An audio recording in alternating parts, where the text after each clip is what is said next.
చెప్పక్క. రాత్రికి రాత్రే ఒక వీడియో అనేది ఫుల్ వైరల్ అయింది. ఆ ఏమంటారు? అంటే ఇద్దరు సెలబ్రిటీసే వాళ్ళ వైఫ్ కూడా వచ్చాక వీడియో తీసి పబ్లిష్ చేయడం అనేది కరెక్ట్ కాదు కదా ఏమంటారు? ఇప్పుడు ఒకటి చెప్తా, ఆ అక్కకి చెప్తా, అక్క మా ఈశ్వర్ సాయి మంచోడు మంచోడు ఏం తెలియదు అమ్మాయి కూడా అంటావు అక్క. ఇప్పుడు మీ ఈశ్వర్ సాయి అమ్మాయిని బలవంతం పెట్టదని ఏం న్యాయం ఉంది? ఏమైనా చెప్పగలవా నువ్వు? సరే ఇప్పుడు నీ భర్తకు మీరు ఉన్నారు, నీ పిల్లలు ఉన్నారు కదా, మరి అతనికి తెలియదా? అమ్మాయితో కలిసి ఉన్నప్పుడు అతనితో ఆ అమ్మాయితో పడుకున్నప్పుడు నీకు సోయలేదా? నీ భర్తకు సోయలేదా? మీ భర్త మంచోడైతే నీతో ఉండాలి కదా. మరి నీకు పెళ్ళైంది, మీ ఓనికి పెళ్ళైంది, మీ అమ్మాయికి తెలియదా? మీ ఓనికి తెలియదా? అరే ఒక అమ్మాయిని నెగిటివ్ చెప్తారు ఏమో, టార్చర్ పెట్టొచ్చేమో నాతో ఉండాలని. ఎందుకు పోయి అందరు అమ్మాయిని నెగిటివ్ చేస్తాను నాకు అర్థం కాదు. సరే అమ్మాయో అమ్మాయిది ఏంటంటే ఏదో అవకాశాల కోసం ఏదో ఆమె టెంప్ట్ అయిపోవచ్చో, లేకుంటే ఏదో వాళ్ళ కలెక్షన్ ఏదో కలిసింది బ్రో. కానీ ఆ అక్క మాత్రం మరీ అంతా మాధురి రాతోడే తప్పు, ఆమెనే తప్పు చేసింది. ఆమె అంటే అసలు ఏంది ఇది? నాకు అర్థం కాదు. అరే ఆమెకు పెళ్లి కావాల్సింది, అందరు అమ్మాయినే చెప్తాను కానీ అక్కడ జరిగింది ఏందో నీకు తెలియదు, నాకు తెలియదు. అక్కడ జరిగింది ఏమో తెలియదు. ఫోకస్ అంతా మాధురి రాతోడి మీద చేసి ఆమెనే ట్రోలింగ్ చేయడం, ఆమెనే ఇబ్బంది పెట్టడం చాలా తప్పు కదా. రాత్రి ఆ వీడియో అప్లోడ్ చేసారు. మార్నింగ్ వచ్చేసి మా ముగ్గురు ప్రతివ్రత సుఖపోస అది ఇది అని చెప్పేసి మళ్ళీ మీడియా ఇప్పుడు సరే నీ మొగుడు ప్రతివత శుద్ధమవుతా అయితే నువ్వు ఉన్నావు కదా, మరి ఆ అమ్మాయి దగ్గరికి ఎందుకు పోయిండు మరి? ఆ మరి అతనే టార్చర్ పెట్టచ్చుగా, నీకు లైఫ్ ఇయా, నీకు ఫోక్ సాంగ్ చేయనియా, నిన్ను బ్యాన్ చేసా అని అతనే టార్చర్ పెట్టి అమ్మాయిని లొంగో తీసుకోవచ్చుగా. నీ భర్త మొగుడని ఎట్లా అంటావు? ఆమెకు పెళ్లి కావాల్సింది భయ్యా, వాళ్ళ అమ్మ నాన్న వాళ్ళ ఫ్యామిలీ. నీకు పెళ్లి అయి నువ్వు భర్తతో బాగానే ఉంటావు, ఆమె సమాజంలో ఎట్లా ఏ ముఖం తీసుకొని తిరుగుతుంది? ఆమె మంచి ఫేమస్. కానీ అసలు మాధురి రాథోడ్ గారు మీకు ఏం తక్కువైంది మేడం? దేవుడు మంచి అవకాశం ఇచ్చాడు, చాలా తక్కువ టైంలో ఫేమ్ అయ్యారు, ప్రతి ఫోక్ సాంగ్ ఇట్టు. అయినా కూడా ఇలాంటి పనులు ఎందుకు మేడం?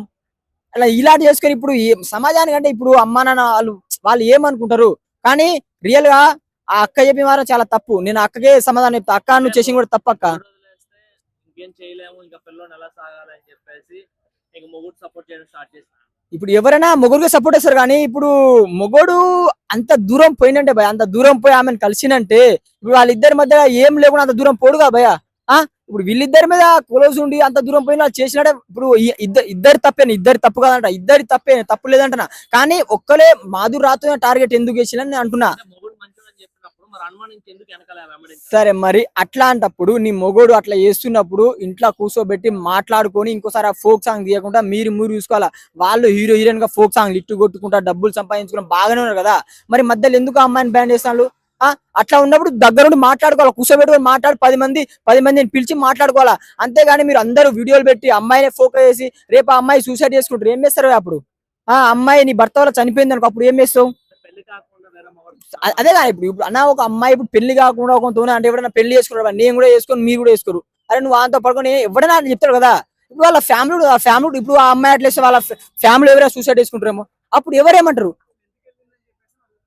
ఎందుకు అక్కడ వెములాడలో దొరికినట్టు బ్రో, అక్కడ ఎందుకు వెళ్ళి నాకు కూడా తెలియదు బ్రో. నేను కూడా వీడియో ఇన్స్టాగ్రామ్ వీడియోస్ నేను కూడా వీడియో చూసిన, అక్కడ ఎందుకు వెళ్ళి ఆ మ్యాటర్ అయితే మనకు తెలియదు. సో నేను ఏంటంటే అమ్మాయినే అంత టార్గెట్ వేసిందని నాకు అనిపించింది. అయింది ఇప్పుడు అంత దూరం వెళ్ళరా. ఇప్పుడు ఒక అమ్మాయికి అబ్బాయికి ఇష్టం లేని ఎంత దూరం పోరు, వాళ్ళకి ఇద్దరికి ఇష్టం ఉండే ఇష్టం లేకనే అమ్మాయితో పోవచ్చు. ఇప్పుడు వాళ్ళిద్దరు ఇష్టం లేకుండా అంత దూరం పోయి కలిసినట్టే మనం అర్థం చేసుకోవాలా. అది మినిమం ఉంటది, మరీ ఓపెన్ గా నేను చెప్పలేను. ఆ అమ్మాయి కూడా ఆ అమ్మాయి కూడా రెచ్చిపోతుంది. వాళ్ళ నువ్వు మంచిదానివేనా? నువ్వు వీడియో తీసిన నువ్వు మంచిదానివేనా? ఇక్కడ ఎవరు సంసారి కాదు బా, ఎవరు మంచోళ్ళు కాదు. ఇప్పుడు ఎవరికి నచ్చిందో వాళ్ళు చేస్తారు. ఇప్పుడు ఒక అమ్మాయికి అబ్బాయికి అండర్స్టాండింగ్ ఉందా, వాళ్ళు ఏమైనా చేసుకుంటారు. మనకు చెప్పే రూల్స్ లేదు ఇక్కడ, ఎవరికి లేదు కూడా. సొంతోళ్ళ మాటే ఇంటలేరు భయ ఈ మధ్యలో. కానీ సరే ఆమె ఫేమస్ కోసం మాధురి రాథోడ్ ఆమె ఫేమస్ కోసం ఏదో అవకాశం కోసం మరి అబ్బాయి మీద ఇష్టమో ఏమో తెలియదు. సరే తప్పు చేసిందే అనుకో, కానీ కూర్చోబెట్టుకొని మాట్లాడుకోవాలా, దూరం పెట్టుకోవాలా. వీడియో వైరల్ చేసి ఇన్స్టాగ్రామ్ లో ఇక్కడ అక్కడ పబ్లిక్ లో ఇస్తే రేపు ఆ అమ్మాయి లైఫ్ ఏంది? ఇప్పుడు ఆ అమ్మాయి పరువు నష్టం కేసేస్తే పరువు నష్టం కాస్త రేపు సూసైడ్ చేసుకుంటే ఈమె ఈమె ఎటుపోతుంది? ఈమె నా మొగుడే మంచోడు అని చెప్తాం కదా, అది చాలా తప్పు భయ. ఒక అమ్మాయిని ఎప్పుడు టార్గెట్ చేయొద్దు. అమ్మాయి అక్కడ మీరు ఇప్పుడు అమ్మాయి మీడియా ముందు వచ్చి నన్ను బలవంతం పెట్టి అట్లా చేసిన ఆమె మనసులో ఏముంది, ఆమె బయట పెడితే వీళ్ళు ఏం పోతారు? అర్థం చేసుకోండి భయ ప్లీజ్.